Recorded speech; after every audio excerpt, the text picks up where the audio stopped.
Hi everyone, Kelly Bear here, and welcome to my channel if you are new here. Feels weird saying that because I'm a bit rusty. I haven't really been making pre-recorded videos. I've been mostly just going live because I'm lazy and impulsive, and it's quicker and easier to just go live when I have an idea for a video, or if I just want to chat. So please excuse Dr. Nomi there on the bed sunbathing. Nomi! She will always find a patch of sun to lay in if it's sunny, and if it's not sunny she will be burrowed underneath a blanket. She likes to be toasty, and I can relate because I like to be toasty too. So I've got a cup of tea here, and as you will see from the video title, this is 10 decks I would like to work with in 2022. And you know, it's still January, so we're still the year is young. It is what's today? I think today is Wednesday the 12th of January. So yeah, Monday was the 10th, so it's the 12th. And this is inspired by a video by Dawn Michelle over at Boho Tarot. She's done this video a few years in a row now, and it's really interesting where she does the recap of what she did a recap of what she had used out of the decks that she had wanted to work with in did she do it for 2019? I think she did it for 2019, 2020 and 2021, and then she talked about the decks that she wanted to use this year. I picked out 10 decks and then got very quickly overwhelmed and was like, whoa, there's a lot of pressure to like work with these 10 decks when there's other decks that I'll, I know I'll be using. And so I was like, no, let's bump that down to 5 decks. But then I was like, oh, but then I'll feel the pressure. What if I pick the wrong 5 decks out of the 10 decks that I've picked out? So I was like, okay, let's just leave it at 10, but with the proviso, is that the word? That I don't have to work with all of them. I would like to work with them. It'd be great if I do work with all of them throughout the year, but it's more like a little sort of selection box, a little chocolate box. No, chocolate is a wrong analogy because I will always eat all the chocolates. Even the flavours that people don't seem to like rose cream, violet cream. I love me a coffee cream and orange cream. I feel like the coffee cream is something you just learn to appreciate as an adult if you're a coffee drinker. Like as a kid I was like, ugh. Now I'm like, and my husband doesn't drink coffee, so any coffee chocolates are automatically mine. Yum yum yum. Anyway, side quest. More of a buffet. That's the one, because I would, as try as I might, I've never been able to eat everything on a buffet, despite usually going back for seconds or thirds, and yeah, making myself feel quite ill sometimes. So yeah, it's a buffet that I can pick and choose from depending on my mood. And when I say work with, I don't know why I'm doing that with bunny rabbit ears, as Eddie Izzard would say. I mean the ways that I intend to use them would be somewhere maybe between the way Dawn Michelle deep dives with the deck, which is with her tarot bound system that she developed. I bought the PDF for that a couple of years ago now, and I think she either has the book that you can purchase, like a proper hard copy, or it will be available soon. I need to look into that because I would like to get an actual copy. I bought the PDF with the intention of printing it out to use, and my printer died not long after. I bought a couple of digital things around the same time, and I was really looking forward to printing them out and putting them in binders and stuff like that. And yeah, my printer died, and I bought anyway, my printer died and I haven't replaced it because they are expensive and I don't use them enough to justify having one. And inkjets, if you don't use them regularly, they gunk up and you can't fix them. That's what happened with my last one, so I'm like, I'm not doing that again. Anyway, that's a whole other thing. And somewhere between also the way Katie Flowers works with her decks when she's deciding whether she wants to keep a deck or she just wants to work with a deck because she feels like it, in her Tarot in Practice series, which I highly, highly recommend if you haven't checked it out. I really enjoy the way that Katie works with the tarot. She comes from a very psycho-spiritual, therapeutic way of viewing the tarot and using the tarot, and she I don't think she may journal but keep that private, I guess, but the way that she sort of very strips back the way that she uses tarot and the way that she just sort of gets on with it. There's no bells and whistles, and it's very sort of refreshing and sort of accessible and sort of instant, and I really like that. So I feel like my method of using working with these decks will be somewhere on that scale, depending on my mood, my energy, how much I feel like I need to get to know the deck, and I will talk about that as we go through them. So I actually have 8 tarot decks and 2 oracle decks, and I'm just going to start with the one closest to me, because I can clear my desk as I go forward. Actually, I'll put the 2 tarot decks there, because I put the oracle decks there because, you know, I want to put them at the end, because I think most of you will be here for the tarot. Although that's an assumption. I know I'm not massively into oracle, and I always just assume that other people are not. But it's the Ostara Tarot, and this is the mass market version. I think there was quite a small run of the indie version. Dreaded 2 piles in a box, and I realised I didn't really use this deck last year, and the reason I didn't use it is because it's been on the side of on my second desk. I have 2 desks, just so there's like one wall of desk essentially. The second desk just has stuff on it. I can't really use it at the moment. But I've been using it to take photos of my pouches, because I try to match, when I take photos of my pouches for my Etsy shop, my tarot pouches, I try to match the theme of the deck or the colours of the deck to something that will suit the pouch, and I use this one quite often. And even though I do pull other decks down from there to use, I quite often, looking over, I pulled the Sasaribito, I can see my Smith-Waite Centennial, my Tarot Serene, I can see my This Might Hurt Tarot, I can see what else I've got, the Line Strider there, which I kind of used a bit. I've got my Trionfi Della Luna, the classic edition. So I do pull them out, but this one I never just sort of grab. And I think part of the reason is, I know it sounds really silly, but it's because it's in this box, and then if I'm grabbing a deck, like if I'm grabbing the Tarot Serene, I'm just grabbing it and it's there, and it's, I don't know, I'm really put off by decks that are just not like just grabbable. You know, I grab the Wild Unknown and it's all in there with the little fold out, you know. I don't know if that makes me weird, but anyway. And yeah, and because I know those decks a bit better as well, and I'm like, well, I could read with this, but it's a faff, and I have to put the 2 pieces together, and then I don't know it as well, and so perfect reason to put this in this list of decks to work with this year. I used to work with it quite a bit, and I really actually love the guidebook. I think I've talked about this years ago when I first got it. I really, really, really love the guidebook very much, and you'll be able to see that I've sort of highlighted it. It's the bits that I like, because it's really wrecked. It got tea on it. It's a bit dogged. Poor thing. But yeah, it's got colour pictures for each card. Granted, the pictures are a bit smaller for the minors, but despite it being quite a thin book and having a small amount of information, that information is very succinct and packs a punch and relates to the artwork, which is so important. And this deck, I don't know if you don't know, was created by 4, I believe, Canadian artists several years ago. I think it was a university project, an art school project, and they made an indie version, and then it got picked up mass market by red feather, which would be Schiffer, which would explain the 2-part bloody box. I don't think they do that anymore, but they used to do it all the time. They finally listened to people saying, stop doing that, please. It's really annoying. But the thing is, the artwork is beautiful in this deck. So here's the devil.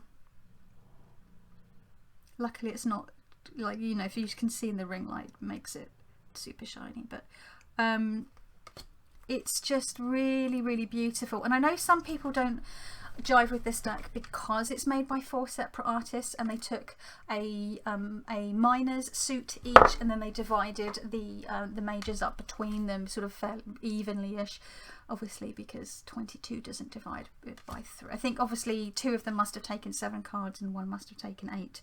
But I actually think that the colour palettes and their art styles work well together. So though you can see different people have done the artwork, it's only 4. It's not like the 78 decks. It's not like the light grey art lab decks.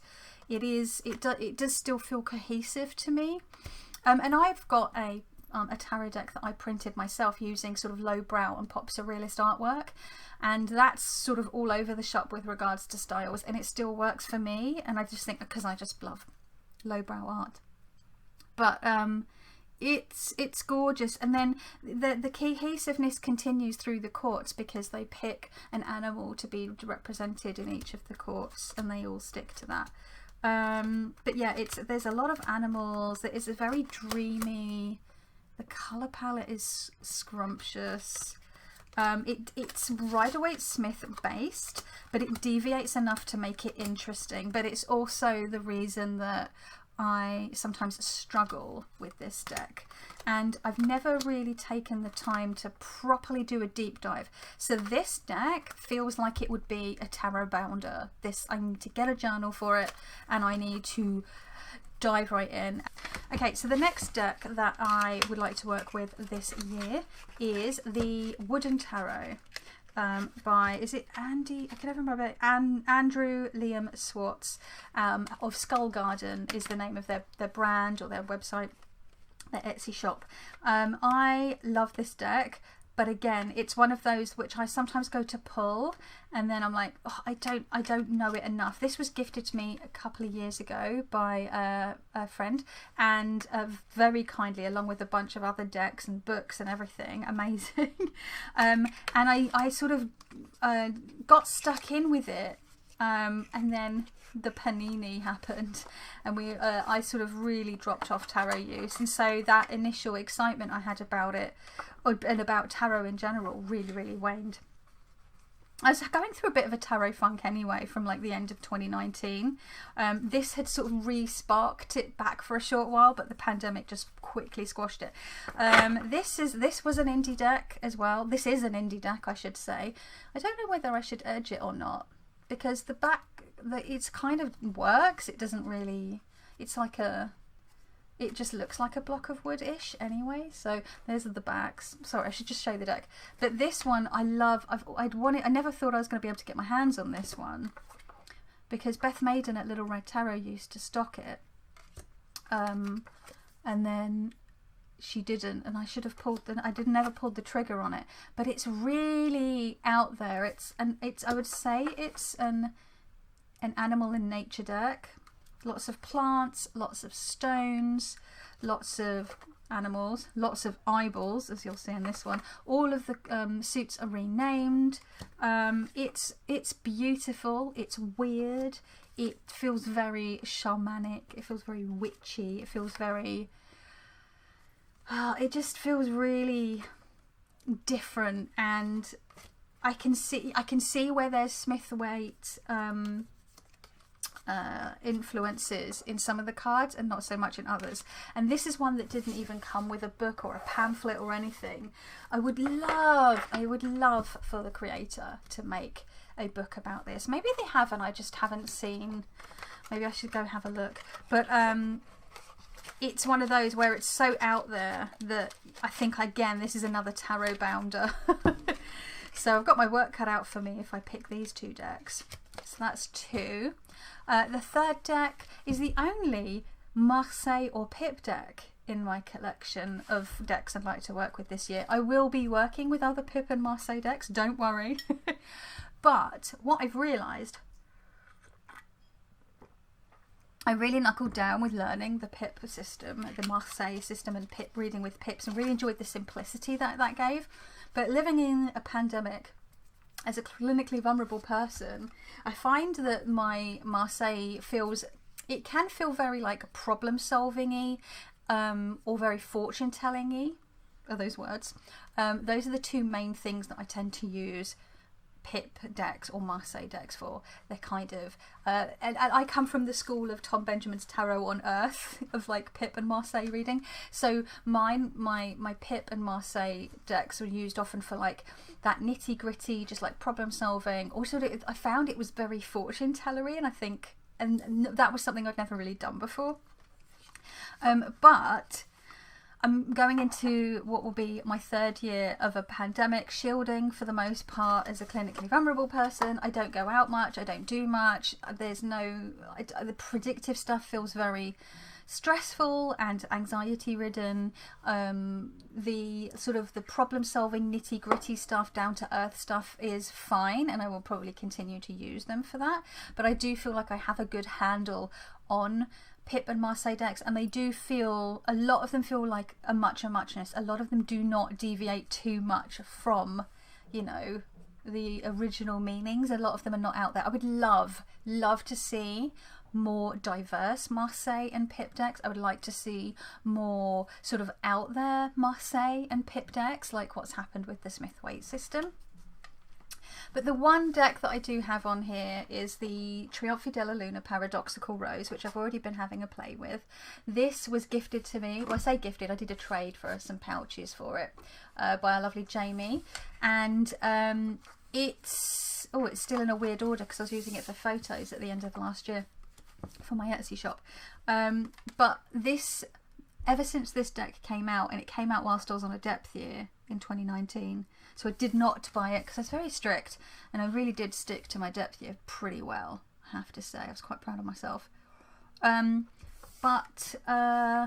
Yeah, this one gave me the real like tarot lust feels, and then it was just too pricey to try. I worked out by the time I'd ordered it, paid the shipping, paid the customs, I think it was just, yeah, it was just beyond what I was able to spend, especially considering I didn't really work at all through 2020, and then I'm working on my Etsy shop, but I'm not exactly rolling in money here, so I have to be very, very frugal. So I was very lucky to get this in a trade for some skills that I have, which is sewing tarot pouches. And the reason this is one of the Marseille decks that is on my list is because Patrick Valenza really does bring something different and interesting to the Marseille. So I will need to take out all of the oracle cards from here and the title card and everything. It's all in a weird messed up jumbled order because I was using it for photos, and when I take the photos I use the whole deck so that people can see that if they do have the Smith-Waite, that if they do have this deck, all of the cards, if they want to keep them in there, will fit. So that's why they're all in there jumbled up.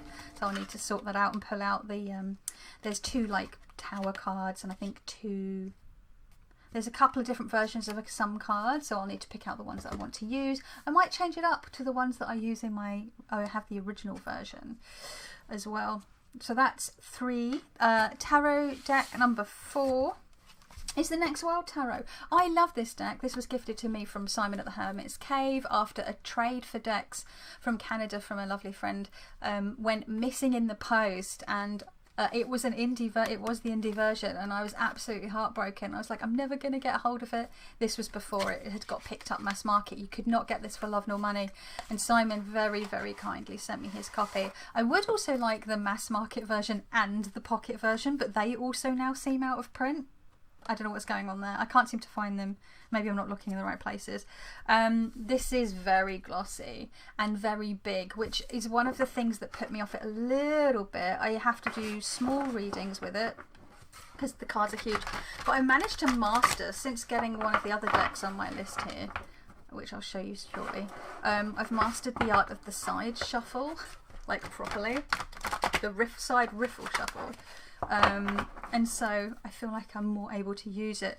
But this deck, I always like, because it's really, really inclusive and diverse and all the things that I really love, and I can see myself, I can see my friends, I can see my community in this.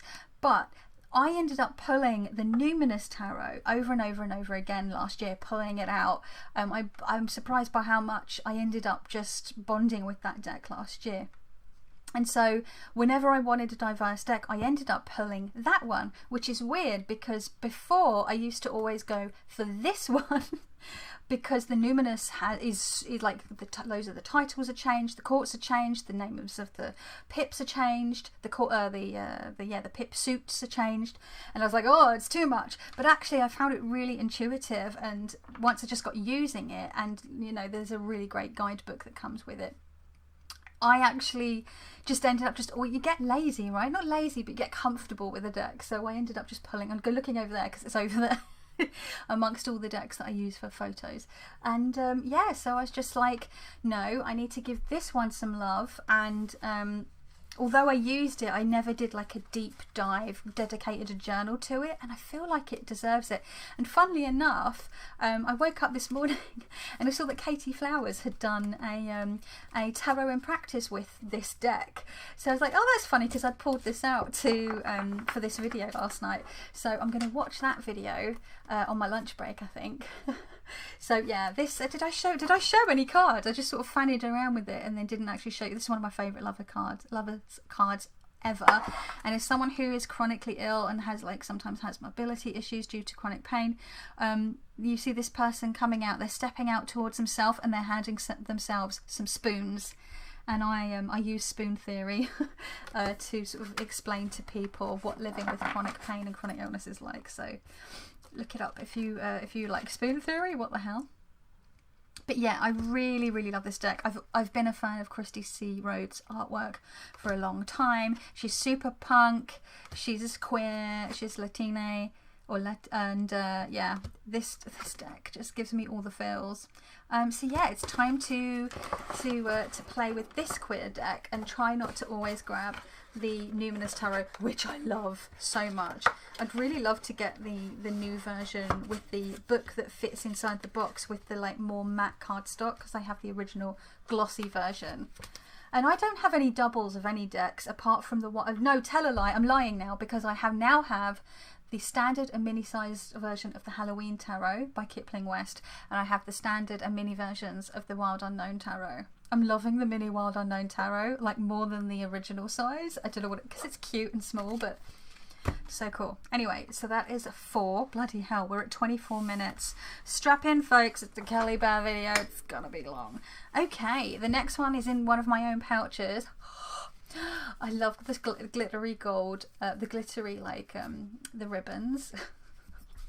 Anyway, this is, and then this on the front is the Sacred Rose Tarot. So I had to put a rose on the front, and I used all the colours that I found in the back of the cards. The backs of the cards are matched to the pouches, matched the back of the cards. This is a deck. This is a vintage version, from what I understand. It's not too worn. Or vintage, I think it's from the 80s or 90s. And yeah, it was gifted to me about five years ago. And I tried reading with it on and off, thinking, well, it's just a Smith-Waite deck. But that's very clearly the High Priestess. Let's find cards that look very, this Strength card is recognisable as the Strength card. The Empress is recognisable as an Empress. Here's the 9 of Cups. It sort of deviates in the composition, but you get that sort of, you get what it's doing. But there is, here's the 8 of Pentacles, and rather than someone working in their workshop, it looks like someone is reaping what they've sown, or they're digging something into the ground. I can't quite work it out. And apparently there is a larger guidebook that goes with this, which is out of print, but from the people that I know that have the book, they've said it's not worth it. It's literally just the little white book but just made bigger. So I was like, oh okay, well I won't bother trying to hunt one down and spending a ridiculous amount of money on it. But then for some reason I find these characters really difficult to connect with, and I don't know if it's the white eyes. They remind me very much of the Faith Oaken Tarot of the She with the white eyes, which I don't have that deck.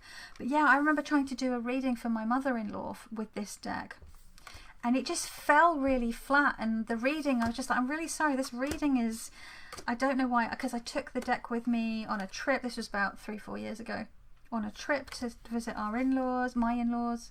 Obviously they're my spouse's actual parents. Yeah, it just fell really flat. And every time I've tried to read, especially for other people with this, if someone picks this deck out to be read for with this, I'm just like, you know what, it just always falls flat. And I don't know what it is. Maybe it is the white eyes, I don't know. I do love the Devil card. I love the colours, I love the artwork, the purples are scrumptious. So there's something going on with this deck, but it doesn't put me off. Like, I don't go, all those people with the white eyes and I can't connect with them, well, they're off-putting. It's not that, it's just, I'm trying to make a connection, it's not happening. But I feel like it's like I need to sit with this. And I've never properly sat with it and done like a deep dive. So that's one that I need to, that I can, not need to or have to, that I may choose to work with. So that's 5 tarot decks down. The next one is the Cheimonette Tarot, or Cheimonette, should I say. Everyone's like, I don't know how to pronounce it. I didn't know how to pronounce it, honestly, but I googled and found the Kickstarter video from the creator where they say Cheimonette. So I'm like, well, there we go. That's how you say it, Cheimonette. And sorry, I should check. This is an indie deck. This was given to me by Simon of the Hermit's Cave. And this artwork is stunning. It's very watery, watercolours, inks. It has a very fey-like quality to it. It's very fluid. It's very... And it deviates quite a bit from the Smith-Waite sort of, you know, you can tell that's the Moon card, but then there are other cards. Here's the 5 of Discs, which would be the 5 of Pentacles. Very, very different to people walking outside a church and feeling sort of left out and bereft. So, you know, it's an interesting one. Though, the guidebook that comes with it, again, I love like a little but succinct book. The book's really wee. It really is a little white book. And you know, you don't get huge amounts for each card, but again, the artist, because it's written by the artist, it explains the artwork and the intention behind it, and that is so valuable. And I really, really am looking forward to this one, and it's a nice wee size. It's easy for me to get my hands around, so I'm gonna have to drink some tea because it's gonna go cold. Hang on a second, sorry, I'm gonna whack the old whistle.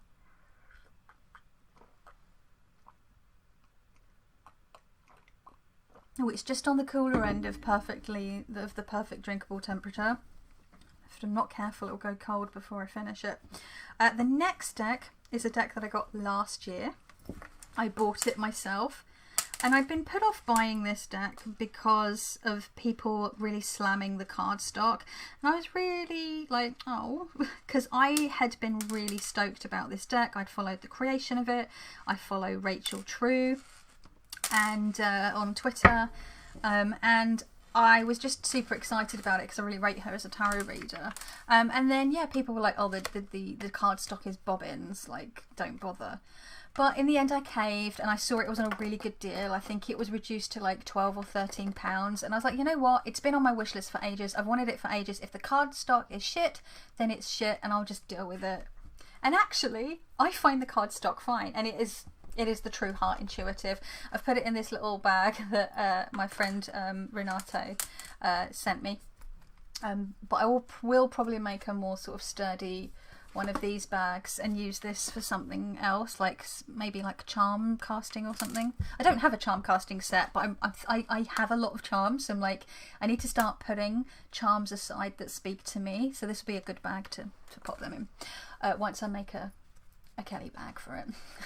But yeah, it's the True Heart Intuitive. The guidebook for this deck is so good. I literally have it on my desk right here just to use, just for any reading, because I just love it. It's so good. I love the way Rachel True talks about the tarot. I love how she does what Bakara Whitner does in the What the Fuck is Tarot book, where she relates all the majors to an experience in her life. And it's got pictures of each card, black and white, but pictures of each card in the book. But yeah, it's so, I love it so much. It's like within grabbing distance, literally next to my tarot journal. I've got all my other guidebooks for decks that don't fit inside the boxes. You know, the guidebook fits inside this. They all go up there, and I also keep all my little white books in a little file up there as well. A file? Not a file. In one of, what do you call it? I usually keep it in a binder, but it's getting too chunky to keep in my binder. It's like a zip up thing that fits in a ring binder. That's all my little white books. Anyway, I'm getting sidetracked.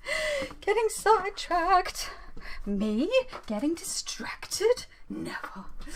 What is going on? Oh, my Nobby is like fully on a relaxing mood. Hey, boo boo. So cute. Anyway, so oh shite.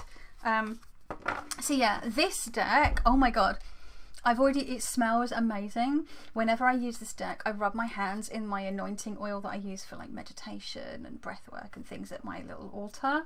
And I sort of, because the cardstock was bobbins, I didn't mind getting my oily hands on it, and I felt like I wanted to sort of consecrate it, which I've never really felt with a tarot deck before. I just had this instant connection to this deck.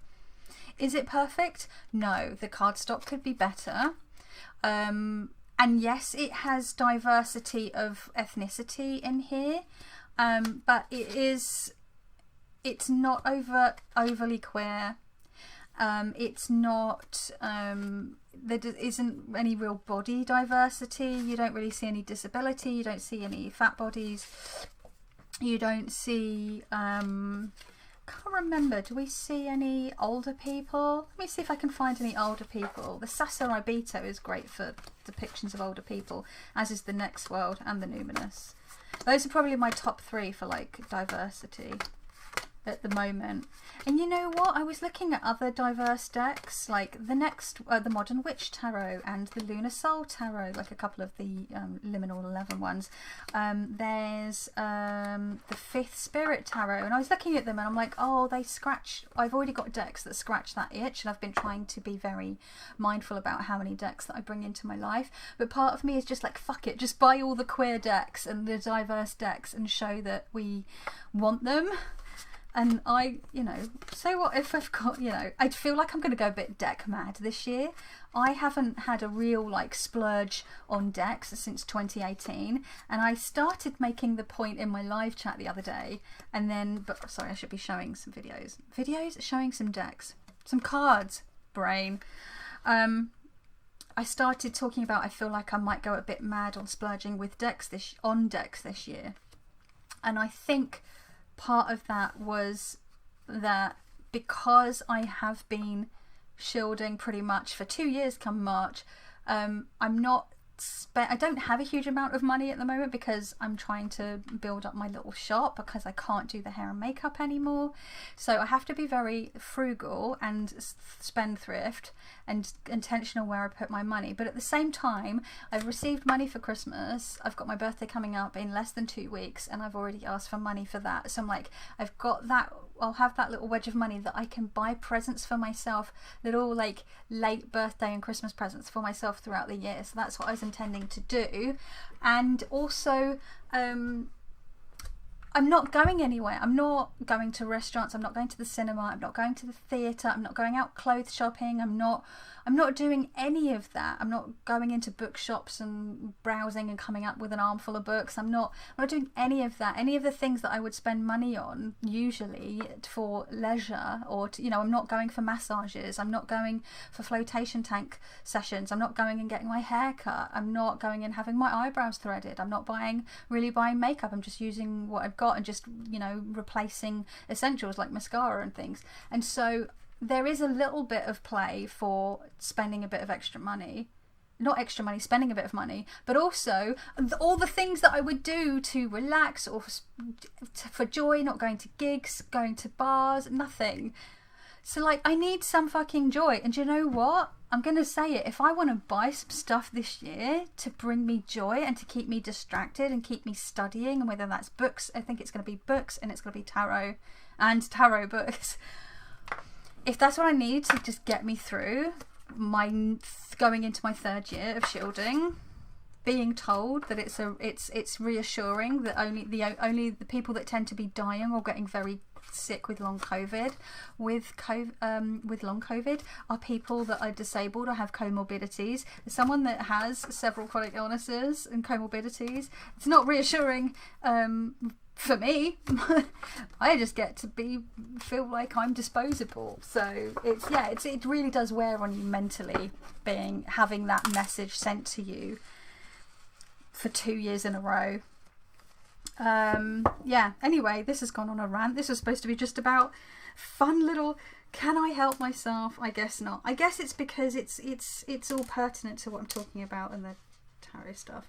Anyway, maybe one day I'll be able to make like succinct, beautiful videos that don't end in, or have rants in the middle or end with rants. But I don't know, I think it's just who I am, and it either gets on your nerves and you don't watch, so that's fine, or you don't mind it.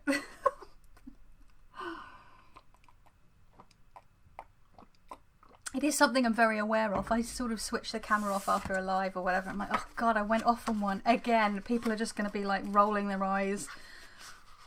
But it's been really tough. I mean, it's been tough for all of us. The 8th tarot deck on this list is the Thoth Tarot. This is the deluxe / large version. And my original intention, I've spoken about this when I got this deck last year. I think I got it last January or February. Last January? With some birthday money, I think. Is it all mixed up? Oh, there's some upside down ones in there. How did that happen? I don't know. Very strange. I bought this thinking, well, I'll get to know it so I know what all the cards are, and then I'll trim it down just to the artwork. A lot of people have done that. I think James Feeney has a trimmed version. Colin over at Prism & Co has a lovely trimmed version. Because if I'd bought the standard tarot size version and then I trimmed it down, it would be really, really wee, which I think is fine because I love me a small deck. And you know, I've trimmed loads of my decks down to quite a small size. But the artwork, I feel a bit like the Next World Tarot, even though I want the pocket version. I think it's fine once you know the deck and you know the artwork and you have the pocket version. But if you've only got that version and you're learning off it, it might be quite difficult to see the artwork. Anyway, waffle. All that is to say is, I bloody love the borders, and I thought I was going to be like, I'm going to need a greenie because I can't with these borders. But actually, I think these borders, they're quite muted. They're not a stark white. The card is not a bright white. And then this is sort of a grey-green. So it has a very slight greenish vibe. Fucking hell. Greenish tone, tinge to it anyway. And Lady Frida Harris's artwork is stunning. And once I was like, do you know what? If I can divorce it from Crowley, who I think was a bit of a fucking bellend, to be honest. I mean, yes, we can't deny he contributed quite a bit to sort of the esoteric and occult landscape. But that's upside. Have I been showing upside down blinking cards? Bloody hell. But at the same token, you know, he was an anti-Semite, which is interesting because obviously he appropriated the Kabbalah. And he was very much his own hype man and sort of built his mythos around himself, and a racist in like, just, yeah. So I know there are a lot of like Thelemites and like Thoth like fangirls out there and fanboys out there, but I'm like, please. But he's a product of his time. there were people of that time that knew that was wrong and said as much, so let's not even with that. It's the same. I've got the Cthulhu Dark Arts Tarot, which is based on the stories of Lovecraft, but these people are both dead. Like, I wouldn't be buying anything Harry Potter anyway, because I'm not a Potterhead, but JK is not getting any of my fucking money. No way. Not even if it's for something for my nieces. If they want it, they either don't get it from me or I get it secondhand from them, because JK is not getting a fucking penny from me. Do you see what I mean? Like, that's the difference. I'm showing some upside down things. Why do I just go to do a nice, like, 10 decks I'm going to use, and then I'm just ranting about, like, transphobes and... I need to just... It's because I've got nowhere to put the stress. I need a massage. I need a nice long hike in the Scottish mountains. I need a nice trip to a beautiful restaurant and eat stuff my face with tasty vegan food. Anywho, okay, that's the 8 tarot decks. 2 oracle decks. This deck I usually only bring out during the colder, darker months. I say that as the sun is blaring through. It was pissing it down the last few days and has been very grey. I wanted to film yesterday. It was so grey, you couldn't, even with my ring light, it was not happening. It was so dark. It's going to be raining tomorrow, so you might, I don't know if I'm going to film like a bunch of videos today while the sun is shining, and like just, so I'll be wearing the same thing. But why is she wearing the same outfit? I'm going to see how I feel, because I might burn myself out talking and just using all my energy in this one. But anyway, this is the Weaver's Oracle, and I can never remember the name of the creator. Hang on a second, because she's amazing. This deck took so long to make. Caroline Hillier, I always forget. Caroline Hillier. I've got the guidebook up on the side there. It's in like a little doobly drawstring bag. It's very thin cotton, and it just sort of shake about in there. I do think I need to make a... Ooh, I've just realised, is this the same size as my Thoth Deluxe? Oh my god, it's the same size. I already have a pattern that fits these, so I might be able to fit this in one of my Thoth Deluxe. And it's about the same thickness. Oh my god, I think I might just be able to squeeze this in one of my Thoth Deluxe pouches. If not, this one is a bit bigger, because I want to make one for this next Wild Tarot. We'll see. Anyway, I want to make a patch. But this deck I usually pull out during the winter, and I usually do the thing that Kelly Fitz does, which is where I'll pull one card to work with for a month. But I've never got super au fait with like the system. I get a bit confused with like the different families or clans. It's beautiful. And I'm also still, I've had this deck like 2-3 years. I'm also a little intimidated by it still, and I think that is partly because I haven't worked with it enough. I pulled it out again last winter because Candy from Candy Soul and Soil was using it, and I did sort of just pull like one card to it, but I don't think I'm getting the benefit of it by just pulling one card. I feel like I need to, I feel like there's so much medicine in this deck that I'm not accessing, and I'm going to give it its due. I'm going to give it its time. I feel like this is one of the ones that I'm going to like definitely be working with. And then the final one, let's just pop that book over there, is a deck that I've hummed and hawed about getting rid of, and then every time I go to sort of get rid of it, I just can't. I paid about £3.50, £4 from like the works for this one. This is the reprint that has the drawer, and it's the Shaman's Oracle. At first I was like, oh, maybe it's because it's too big. Like, it comes with like a hardback book. It's John Matthews and Will Kingham. Like, John Matthews is quite well known amongst the sort of the Celtic, Druidic, shamanic scene.